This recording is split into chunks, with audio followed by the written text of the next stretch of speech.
All right, let's dive into a topic that is, to put it mildly, a real hot-button issue in higher education: ideological bias on U.S. university campuses. You hear about it all the time, right? Well, today, our goal is to cut through some of that noise and just look at the evidence. So, let's get into it. So, this is really the big question, the one that kicks off the whole debate. Is political bias actually taking over America's colleges? We see the headlines, we hear the stories, but is this a real crisis, or is it maybe a bit of a panic? Let's see what we can find out. Okay, first things first, let's make sure we're all on the same page. When we talk about ideological bias here, what we're really talking about is this tendency for one particular political viewpoint, usually liberal or progressive, to become the dominant one in academic settings. And the big concern, of course, is how that might shape everything from what's taught in class to the kinds of conversations that are even possible on campus. Now, with that definition in our back pocket, we get to what I like to call the big campus question. This is really the heart of the whole thing. And here it is. If you've got a whole lot of professors who lean one way politically, does that automatically mean students are being indoctrinated, pushed to believe the same things? Or is it something else entirely? Could it just be a matter of self-selection, where people with certain personalities or interests are just more likely to want to become professors in the first place? That's the key tension we're going to dig into. To really get to the bottom of this, we've got to move past the anecdotes and actually follow the data trail. So, what do the numbers really tell us? Well, on one point, the data is incredibly clear. Study after study, including some really long-running ones, show that university faculty lean pretty far to the left.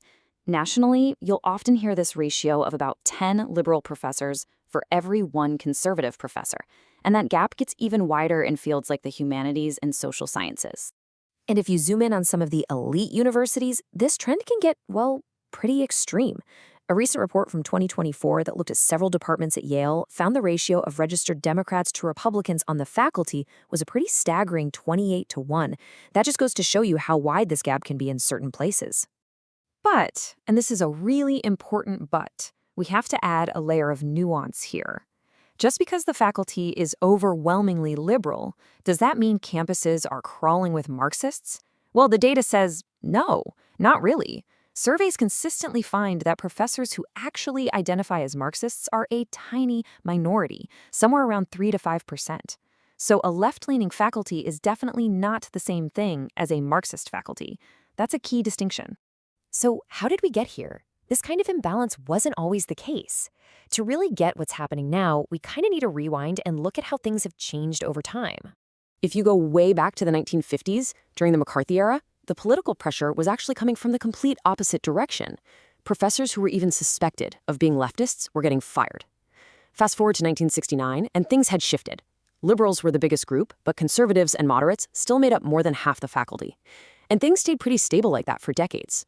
The real shift happened after the late 90s. That's when we see this huge acceleration in professors identifying as liberal, leading to the lopsided numbers we see today. Okay, so the data shows a clear ideological imbalance. We've established that. But that brings us to maybe the most important question of all. What's the actual impact on students and the vibe in the classroom? This is where it gets really interesting because there's a huge split between the common fears and what the research actually says. The fear is that students are being brainwashed, right?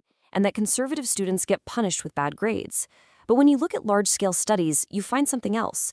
Most students' political views actually change very little during their time in college. And while it's not impossible, it seems that getting a bad grade just for your political beliefs is actually pretty rare. But, and this is a huge but, that does not mean there isn't a problem. This is where it gets complicated. Even if students aren't being graded down, a lot of them feel like they can't speak up. Surveys from groups like FIRE consistently show that more than half of students, and that includes a lot of liberal students, by the way, feel uncomfortable sharing certain opinions. It points to this chilling effect where students just censor themselves because they're worried about the backlash.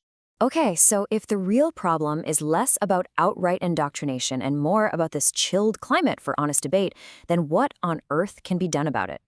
Let's talk about some real solutions for opening up inquiry again.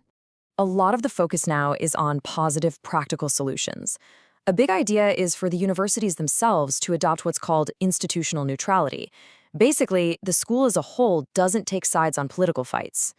Inside the classroom, you can use toolkits to actually teach students how to disagree well. On the administrative side, things like blind reviews for grading and hiring can help get rid of unconscious bias. And finally, you can empower students themselves to start bipartisan discussion groups and bring in more diverse speakers. And all of this brings us to what might be the most important takeaway of all. The goal here isn't to force some kind of perfect 50-50 political split on campus. That's not the point. The real goal is to create an environment where all ideas can be challenged, debated, and tested. That kind of open, tough inquiry is what makes a great education so powerful, because it makes everyone a sharper thinker, no matter what their politics are. So, we'll end on this final question. In a world that feels more polarized than ever, universities are really at a crossroads. Can they rise above it all and actually become models for how we can all disagree better? Or will they just end up as another battleground, mirroring the same divisions we see everywhere else? The answer to that question is going to shape a lot more than just the future of education.